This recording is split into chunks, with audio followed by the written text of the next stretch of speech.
This week on Insight Weekly, the Intelligence Fusion analysts are discussing the rise in anti-government sentiment across the globe.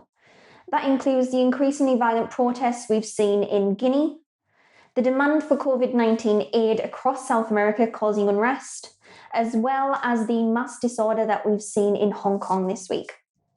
Keep watching to find out more.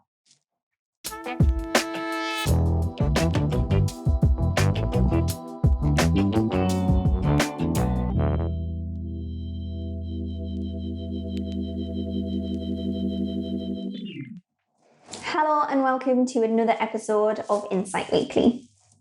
As always, I'm joined by the Intelligence Fusion analysts. This week we have Max, Viraj, Vincent and Scott, who will be discussing the rise in anti-government sentiment that we've seen across each region. We also have a question from one of our listeners last week, which we'll answer at the end of this week's show.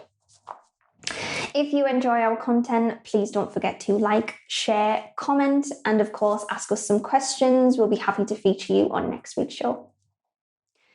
Firstly, this week, we're heading over to Vincent, who will be speaking to us about what he's seen in the Americas. Thanks, Laura.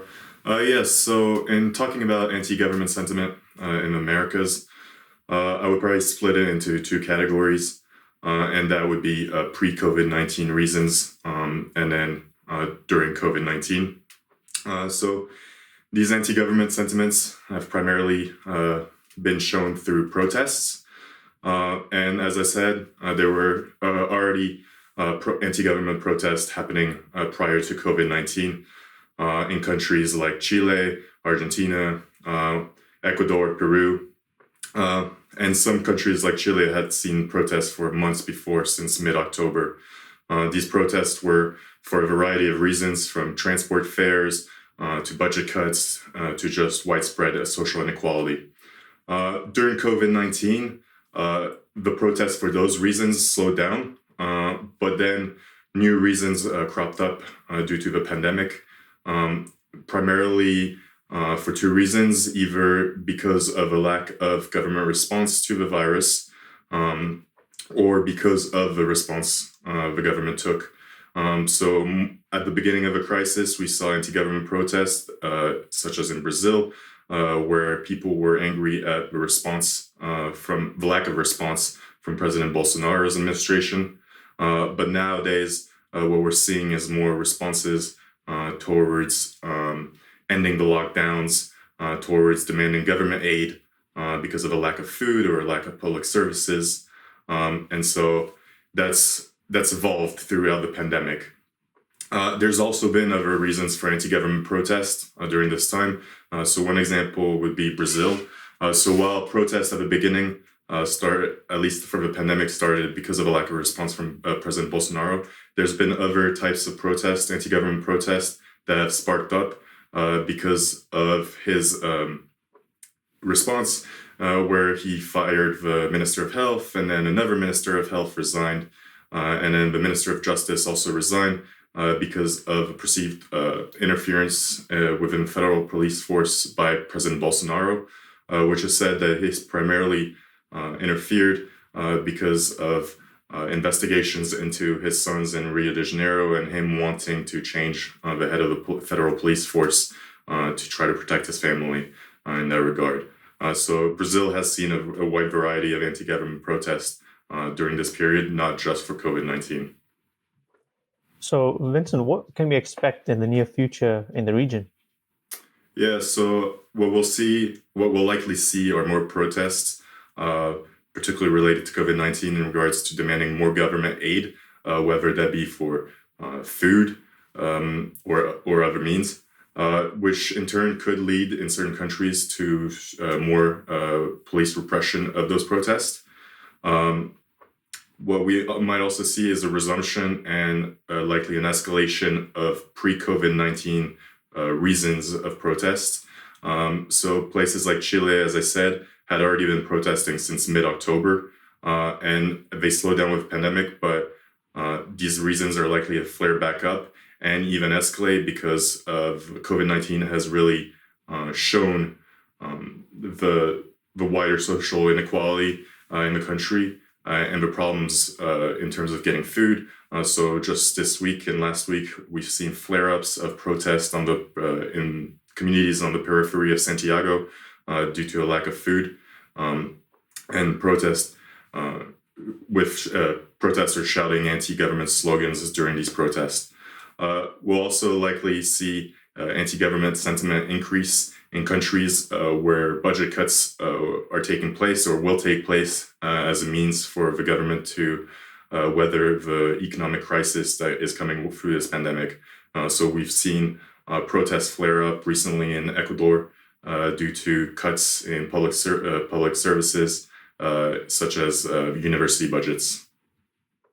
Yeah, so keeping with the theme of anti-government sentiment, a country that really stands out in Africa is Guinea, where this week the FNDC, which is a movement formed last year to oppose a new constitution proposed by President Condé, announced this week that they will resume street protests.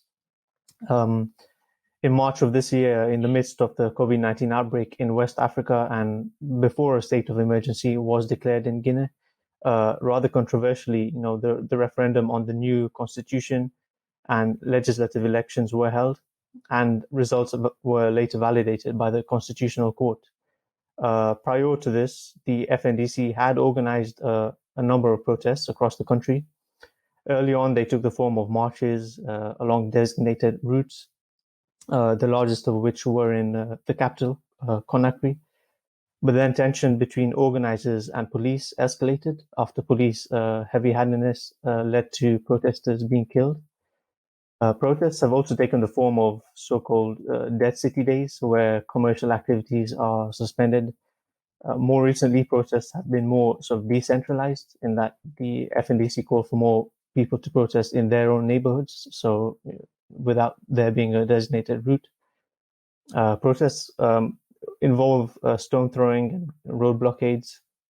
So these are, the common tactics protesters use in Guinea.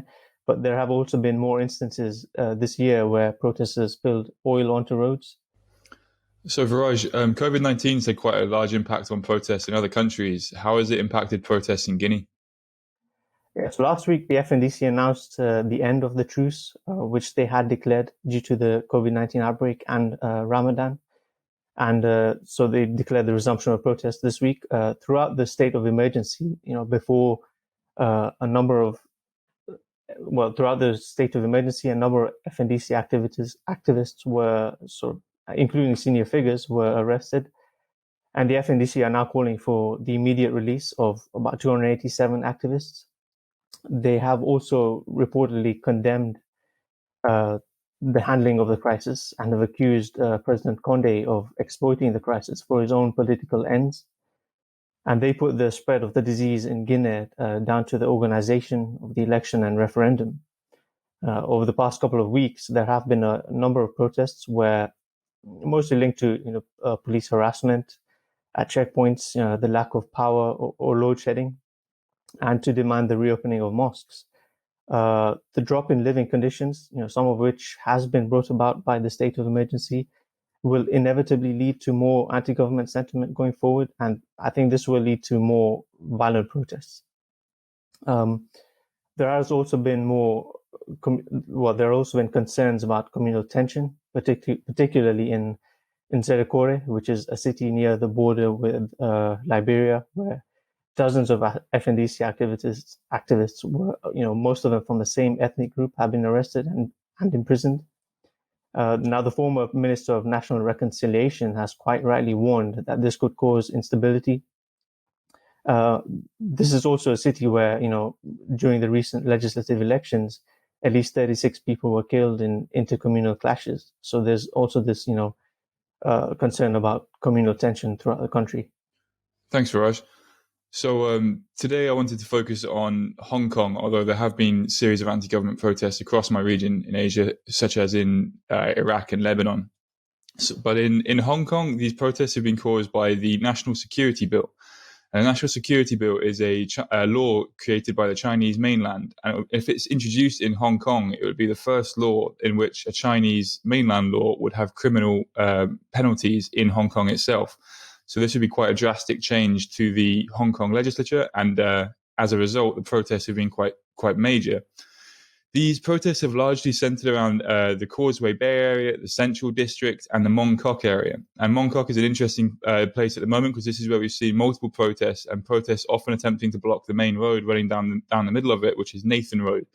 And on the platform, we can see multiple incidents, often involving violent clashes between protesters and security forces, at times using devices such as incendiary devices. Whilst these areas I just listed have been sort of the major focus points of the protest, we've seen other demonstrations in places such as Harbour Bay, Shatin, and even the Admiralty area in the Central Business District on Wednesday. What's been, a characterizing feature of these protests throughout has been the targeting of businesses which have been perceived as being pro-mainland.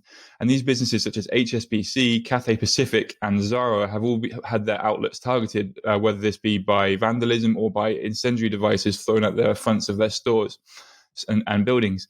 And these buildings are being targeted by protesters if these businesses are seen as being pro-China. So this shows that there's been a very, very significant divide, I guess, between. It's been a very divisive set of protests, as those pro-China and those that are anti-China. And some stores have actually come out and designated themselves as pro-China or anti-China, pro-democracy. So this is really starting to have a very divisive, very polarizing impact on not only society itself, but on business and retail.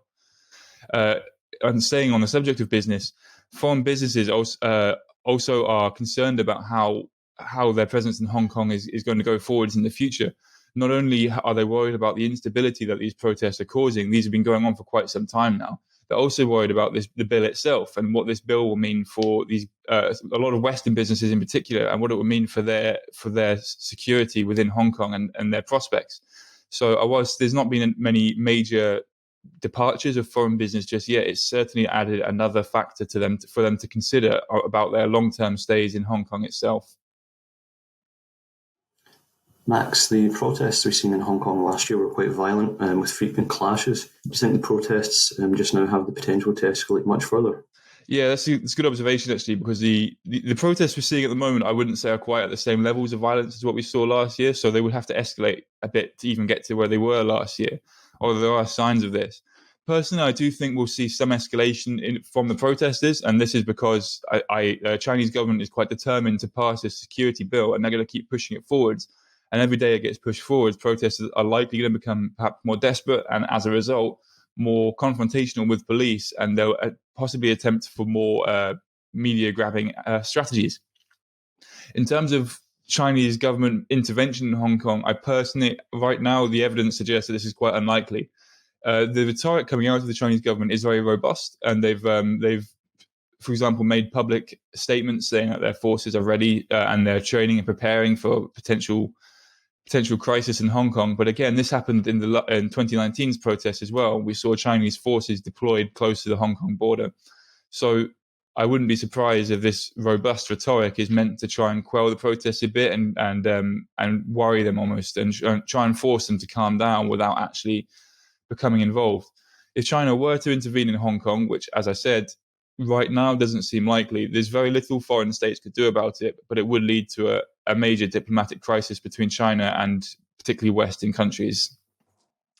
Thank you very much, Max. And finally, we will head over to Scott, who's discussing what he's seen in Europe this week. Scott, what have you got for us? So across Europe, we've seen increasing protests explicitly or implicitly linked to COVID-19. In the UK, for example, on the 16th of May, nationwide protests, quite small scale, linked to the lockdown measures and really demanding a return to normalcy for recreational and business activity across the UK. However, we've also seen pre-existing grievances kind of coming into the open again as lockdown measures free up society again and people can go back out in public. This has led to kind of a contradictory situation in the UK. So, for example, we've seen people demanding, a return to normal life, but at the same time, quite a lot of public hostility to recent incidents like Dominic Cummings' trip to Durham, which led to quite a large public backlash, and also school children returning to schools has also been an issue, and quite a lot of parents are not prepared to do so at this moment in time. So you've got a weird situation where people are quite anti-government in outlook, but at the same time, on certain elements, they're quite pro-government, and this has kind of led to confusion amongst the public, especially that the four nations of the UK have diverged on their approach to COVID-19 with differing timescales in terms of opening up the countries again. A similar situation has occurred in Germany, for example, kind of more pronounced in the sense that much more wide scale, and there's been a few arrests, hundreds arrested in a recent demonstration in Berlin, for example. But what's interesting in Germany is that it's attracted extremists from both the left and the right, and they can sometimes show up at the same protest or hold counter demonstrations and protest against each other. One of the most interesting groups is a kind of umbrella group called the Right Citizens, who actually reject the authority of the Federal Republic. On the 23rd of May, 60 of them were arrested during a protest in Berlin. And then on the 27th of May, the federal government launched raids across Germany targeting them. So it kind of serves to highlight that pre-existing problems before COVID-19 are now coming to the fore again, and in fact may have been exacerbated by the pandemic. Talking about Germany, Scott, do you think social tension and anti-government sentiment is likely to increase? I think so, yes. We're only still at the beginning of the process of discovery and finding out what the economic consequences of the pandemic are. By some counts, it's going to be worse than the 2008 financial crash. I think in Germany, as the economic powerhouse of the continent, the effects of this are going to be quite significant. Many everyday Germans are going to probably see a decline in their standard of living, and I think this is going to provoke more anti-government feeling, protests.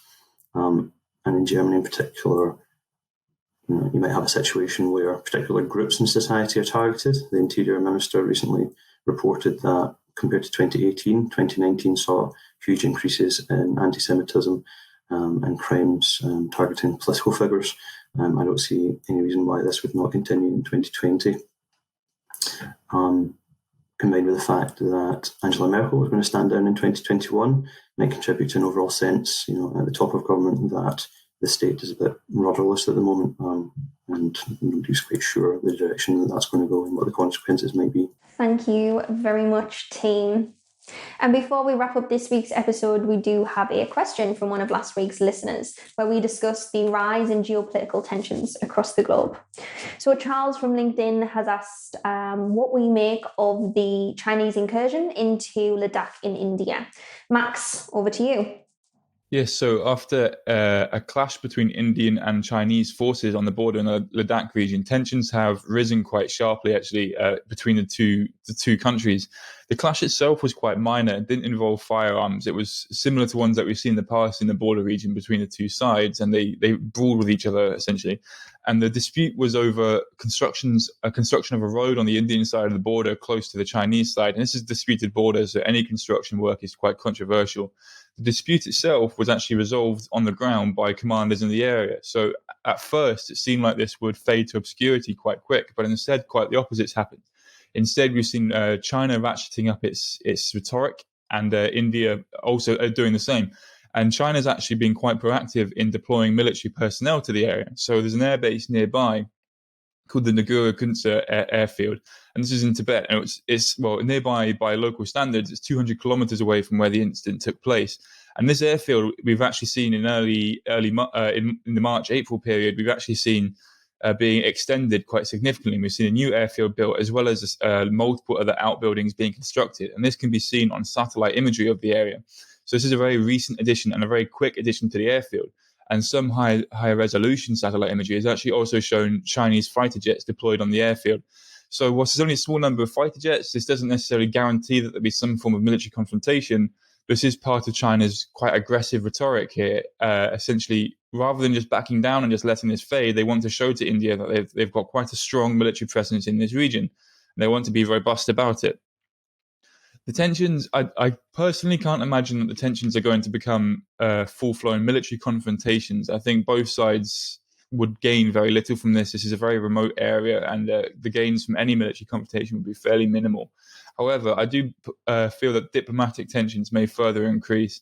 China has offered to evacuate Chinese citizens from India, which was quite a significant move, actually. It set the tone diplomatically. And in turn, India claims to be acting on the defensive in response to Chinese measures, Indian military presence in the region is quite significant too. So there's always the possibility for another clash between the two forces now that there's more forces in the area. This is always a possibility, and on top of that, there's always a possibility that shots could be fired during this clash, which would make the clashes much more difficult to resolve at the local level. However, I think these clashes are going to be restricted mostly to diplomatic pressure and potentially further diplomatic penalties, but military confrontation currently seems unlikely. Once again, thank you very much to the analysts there for their insight and analysis. Don't forget to share our video and subscribe to make sure that you get the most recent episodes direct to your inbox every single Friday. Until next week, stay safe.